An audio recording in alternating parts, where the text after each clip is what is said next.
This project, in a way, is a precursor to this project in that it was really a community project, and a lot of, I mean, before this, I had sometimes would get someone to do hair and makeup or have someone assist me with the camera, but it's a whole other kind of project, and in a way that I like to work when it gets kind of a step bigger, and you have like models from the community and using people and things from the community. It's a different way of working. Uh-oh. I think you have to go back now. I have to go back. Okay, that's, is it the one in the middle? Yeah, okay, now let's try it again. Ah, there we are. So this, just continue. Oh, okay. This is, I seem to have a curse. These people were married and now they're divorced. And I've had lots of people, you might not want to pose for me because I've had lots of people die, actually, that are in my Really? things. Yeah, like, at least like 3 or 4. Some of them are my relatives who are quite old, but some are not. some are younger. But they're still alive. They're just divorced. But this was a project for Nuit Blanche, which is a big event they have in Toronto, and they commissioned me to do a project there, and I ended up doing it in a bar called the Rex, which is a jazz bar, and it's a 12 hours, so it's from 7 at night till 7 in the morning, and so I set up these scenes at these different tables, and then they were shown on a screen close to the scene.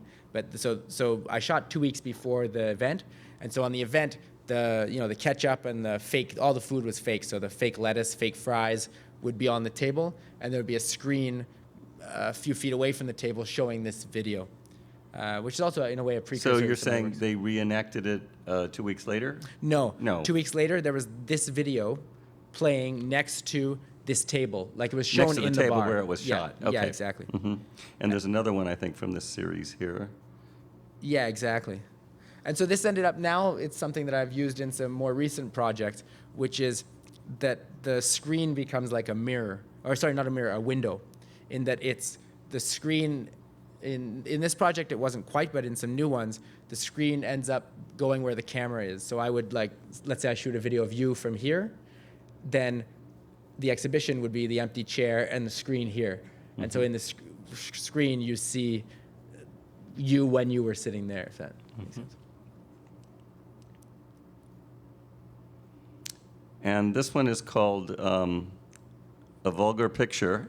And I know when you were planning our project, you really were thinking a lot about this project. Tell us first about this one. Well, this project, actually, I was interviewed for this Quebec TV show that's like a cultural TV show. And I guess they'd been on for several seasons. And then for their final episode, they made a fictional movie.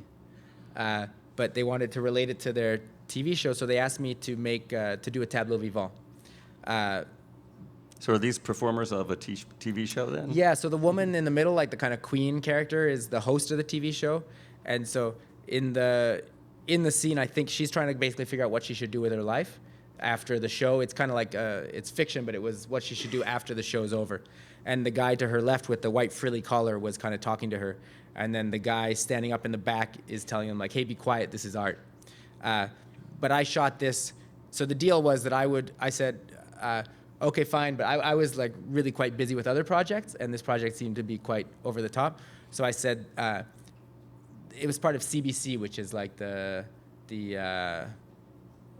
public television in Canada. Okay. So I said, okay, but I have to use all your props and your costumes, and you have to give me a hair and makeup person. And so they said, fine.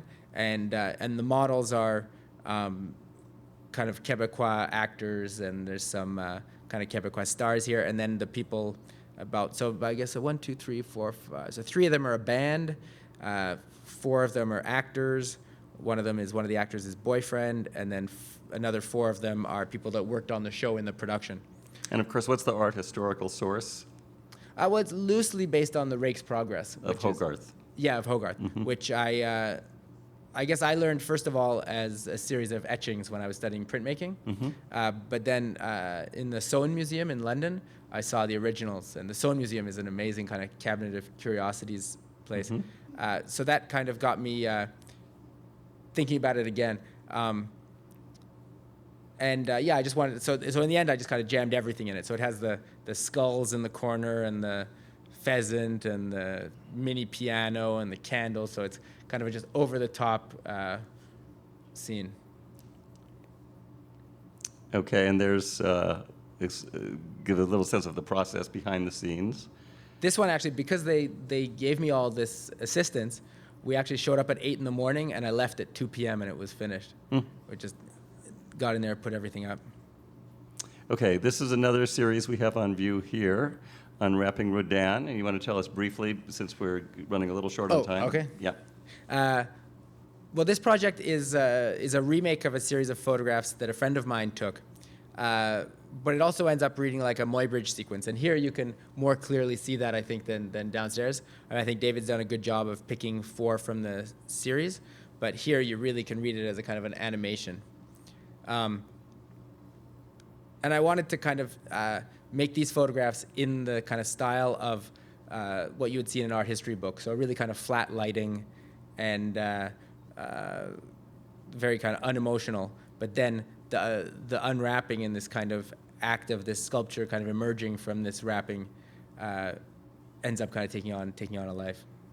And just to make a longer story shorter, this is one of the male nude figures from Rodin's Burgers of Calais, and it's owned by a private collector in Montreal who actually invited you to do a project with it, having seen your other work. Correct? Yeah, she saw my other work and said she saw the Cuba Still remake actually. I invited her and then she said, "What are you working on next?" And I said, "I'm working on a project around the Burgers of Calais, the one where it was on a round track."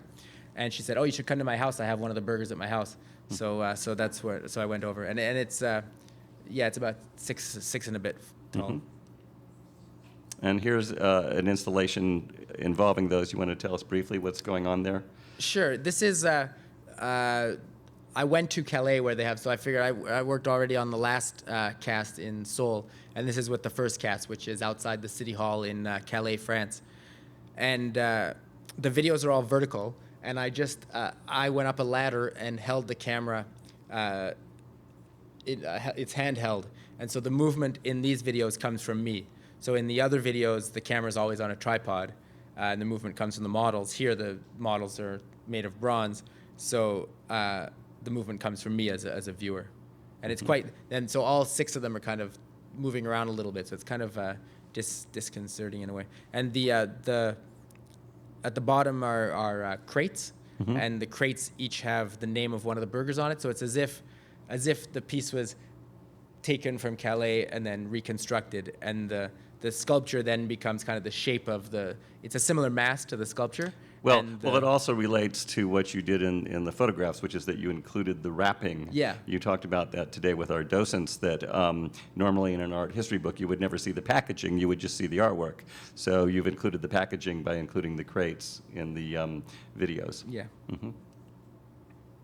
And this is a very recent project that you did in collaboration with another artist. Yeah, this is in collaboration with the filmmaker Denis Arcand, who he won an Oscar for The Barbarian Invasions a couple of years ago. But he's an older kind of filmmaker from Quebec, and we kind of had a little bit of a dialogue, and then I guess just like asking at the Prado, I said, I know this is crazy, but would you ever consider doing a collaboration? And he sent me back an email in 5 minutes saying, I'd love to. So then we had a couple years to kind of figure out what we would do. And this is what we could. We're now going to do another project, which is a kind of a reimagining of the Burgers of Calais. But this project is called Safari. And it's this Safari is, you can see the seating unit. It's like a square seating unit with these 6 leopard skin chairs scalloped out of it. It's like this beautiful, over-the-top 1968 Italian design. And so we imagined that it had, probably been in a collector's house for a while. And then anyway, for the project we shot, it's in the back room of the VIP room of a 1980s nightclub. Do you have other images from it? And so there's do you have any pictures of the installation or no? What's the next picture? No. Okay. Nope. Okay. So this project actually, if you go back one more, so this is the shooting of the project. But we shot it from 6 different angles. So we basically did the same action over and over for 3 days. And we had 6 different angles. And then there's a screen, there's 6 screens suspended around the couch. So in the installation, you see exactly what you see here, minus the lights on the top and minus the people. And around the edge are these 6 screens where you can see the action. And I had some people compose a soundtrack for it. And the project is really a collaboration. It really is between both our works, because you have these kind of high drama moments, and then you have freezing. So at some point, actually right here, she's gotten up and she slaps this guy across the face, and then she freezes. So you see the slap on the different screens, and then she freezes like this for a minute, and maybe in the background the woman smokes or something. So there's a lot of movement compared to my other stuff, but there's also a lot of. So would you say there's a lot of influence of film? Yeah, this is very cinematic compared to my other works. I think you can see a single channel version of this on my website, maybe, if you want to see it. And this is your most recent project within the past year, I guess, right? One of them. No, but yeah, on my website it's most recent. On your website. I owe my website a couple projects. Yeah. So tell us, this is very different from some of your other projects. Yeah, in a way, this is kind of going back towards the earlier, like the family stills, in a way, in the production methods. This was shot in Russia. It was hotter than here. It was the hottest. In St. Petersburg. In St. Petersburg. It was the hottest summer on record. It was like 40 degrees lots of the days. But it was summer and it would get dark really late, so we would kind of hang out undercover. Sorry, when I say we, I mean me and my assistant. And then at about 7:30 in the evening, we would take off on bikes with the cameras in the back, and we could shoot till 10:30 or 11 with natural light. It was amazing. And really, we just wandered around, and we would see something and shoot it. And I was really frustrated when we were shooting, because I don't speak Russian, and I couldn't give them the same instructions that I normally give to my models. So I couldn't say, like, to the woman in the pink shorts, stop fiddling with your nails and stop smiling and stop looking around everywhere. But in the end. But actually, I think those, what you might have initially seen as flaws, make this such an interesting body of work, because to me, this comes out. First of all, these were people you just met. You saw them and you just approached them, right? Yep. Yeah. And then this one in particular, the vantage point reminds me of the typical snapshot, that people put in their scrapbooks. So another thing that we see normally is an inanimate thing, the snapshot. You've made a tableau vivant, really, out of the snapshot and brought these figures to life. So, but their little imperfections, I think, actually work beautifully in these. Yeah, when I got home and I looked at them, I realized that the kind of looseness of them compared to the other work was a nice thing. And it was a bit based on, I called it the Russians because of Robert Frank's The Americans. Yes. And this kind of, Walker Evans, Robert Frank, you still had this idea of the kind of fly-on-the-wall documentary. And I think that the kind of documentary position has been undermined so much since then, and that you can't anymore have a kind of objective viewpoint. The kind of the subjectivity and the kind of controlling behavior of a camera is now so obvious and evident that the kind of impulse of documentary photography, it's not that you shouldn't still take documentary photographs, but you can't take it and pretend that it's not controlled by you in the taking of it. So with these, in a way, I'm doing something that looks like documentary photography in a lot of ways, but I've moved a lot of things and set things up and change clothing here and there as need be. I mean, it is a lot. It's a lot more of a quick production than what I did here, for instance. But it is things have been set up and moved. Oops. Oh, here it is. You had it. Now you got to go back twice. I have to reverse it? Yeah. Okay. Then forward. There we go. This is also from the trip to Russia. And all the models were like, here we were at a kind of army training ground. It's just big open field. And all of a sudden in the distance, we just see these little dots walking towards us, and it was soldiers. And I mean, was there any resistance on any of the part of any of these people to participate?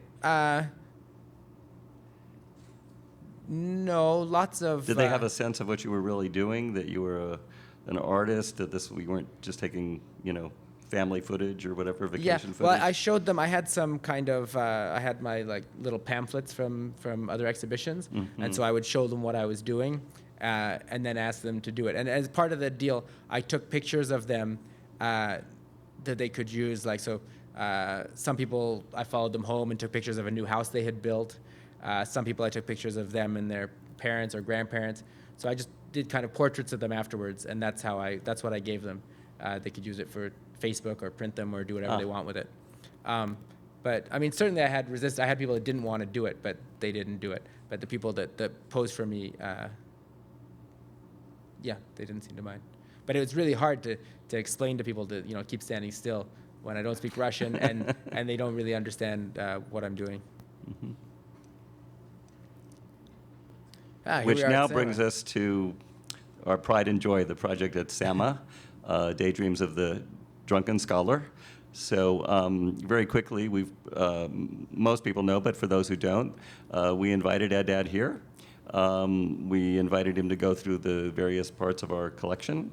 After that process, Ed and I both agreed that the 2 rooms in the Asian wing, the Scholars Library and the Opium Bedroom lent themselves to narrative. We realized we couldn't shoot in there or move the objects because of the fragility of them. So we made the decision to create a new space, an environment of sorts, based on them that would be this fictitious event that would be staged and shot here at the museum. There we're looking at some of the behind the scenes. We did this all in a week, this what you're looking at here. We deinstalled the part of the contemporary galleries just up here on the upper floor. We borrowed oriental rugs from local dealers through the help of John Johnston and Aaron Keelan from our Asian art department. We identified objects that we brought out from storage. We borrowed other objects from private collections in town. We hired a set designer, a seamstress, a photography assistant, Anson Seal, known to many of you, and a hair and makeup artist. And we spent 3 days, I guess, gathering objects and building the set, and 2 days doing the shoot. And here's what we ended up with. So I'll let you talk about it at this point. And David did the casting, so he has to take some credit for that. Most of the models are local artists. The project was based on, so I had seen these 2 rooms, and then I guess John Johnson showed me the shunga prints, which are these erotic Japanese prints that are, I think, on display now. About to go on view, yeah. Okay. Mm-hmm. And also these Yoshitoshi prints. Which were on view all last year. And so it was the mix of these things is what kind of led to the work in the end. From the shunga prints, the shunga prints are black and white. From those, it was more partly the kind of the way the bodies are kind of, they're having sex in every single one, but just the way the bodies are flowing and the fabric is flowing. But from those, mostly, it was these little still lives in the corner. So little setups of a fallen over bench, a little pillow, a shoe, these little pieces. And then from the Yoshitoshi prints, it was the patterns of the fabric. Because the Yoshitoshi prints, you just have these really vibrant colored fabrics. So everything here is from the collection pretty much. The fabrics are I ordered from Japan, and we integrated them into the scenes. And then also you intentionally wanted to do what you called a cultural mashup. So the Irish silver, for example, you had seen that here on display at the museum, and mixed that in. Tell us a little bit about the sense of period, also the time period that you wanted to evoke. Yeah, it was. There were lots of things that had to be considered with this. The time period is kind of a floating time period, and it's not. I suppose it's similar. But it's clearly not in the 21st or 20th. No, it's not in 21st, 20th century. But it's similar to, in a way, to the Raft of the Medusa, in that you don't like a kind of a high realism is not I don't want you to be tricked for very long. Like in the Raft of the Medusa, at first you see it and okay, it looks like Jericho's Raft of the Medusa, but then it kind of falls apart, and you're stuck looking at people. And I think in a way that's kind of the more interesting part. And in like there's one of the models has a hearing aid, and in the photograph you can see that hearing aid, and that's something that kind of tells you that it is someone posing and that it is in the present day. Mm-hmm. Let's look at some of the other. And this is also a video which lasts exactly 4 minutes and 4 seconds. This actually this position, what they're doing, is something that I had actually done as performance art many years before. And you had done this? Yeah, this I had position? done this. Yeah. Ah, well, it reminded me of a circus. When I saw this, so your background as a clown came in handy. Yeah, so this was something that we had done in our performance art at some point, and this was something that wasn't kind of storyboarded or wasn't planned to be done, but the twins. For one, I had never thought that anybody could do this that would be strong enough, but these twins looked quite strong, so I thought I would try them out for this. But this one is different from a lot of the other ones in that you see because I've never really done it as an endurance test or been so interested in seeing the kind of the stress of holding a position. Yes. Whereas in this work, you can very clearly see that It stress. actually has a relationship with the work of Marina Abramovic in that sense. Yeah. And let's look finally at a couple more images you can see them, of course, full size in the gallery. And so we'll invite you either tonight or later to come check those out, and be sure and take also a copy of the free illustrated brochure we've produced for the show. These are also other works that came out of our production. The one on the left, for example, that pose not directly but indirectly relates to the famous painting by Manet, Luncheon on the Grass. And I think you probably carry a lot of art historical images in your head, because I'm sure it was a spontaneous decision as you were posing the models. Yeah, this one actually, if you go back. Back up.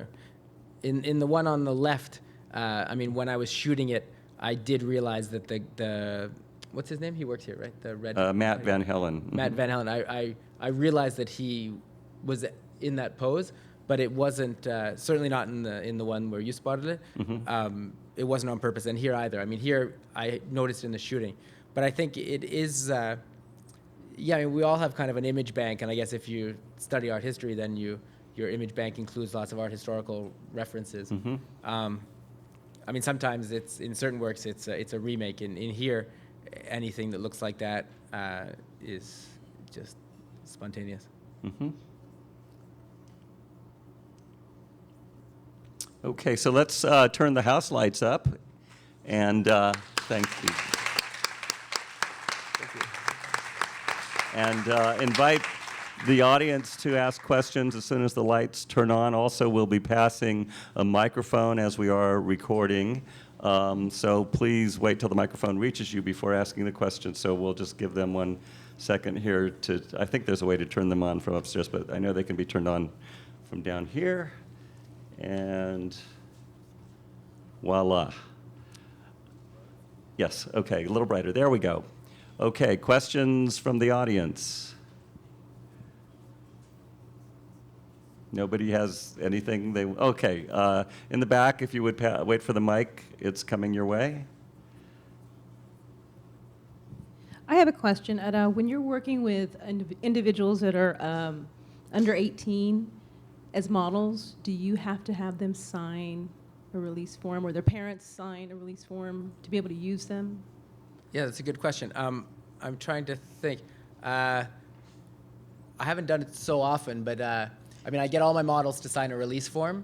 But actually, I just did a project in Sarnia that'll open in 2 weeks, and there we had the parents sign it as well. I suppose if it's, the Raft of the Medusa, they were like 17, 18, so I'm not sure or 16, 17, 18, so I'm not sure if we did.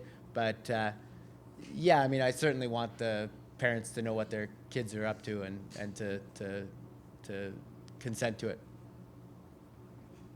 Another question? Yes, I'm not even sure how to ask my question because I'm still grappling with the effect that your art has provided.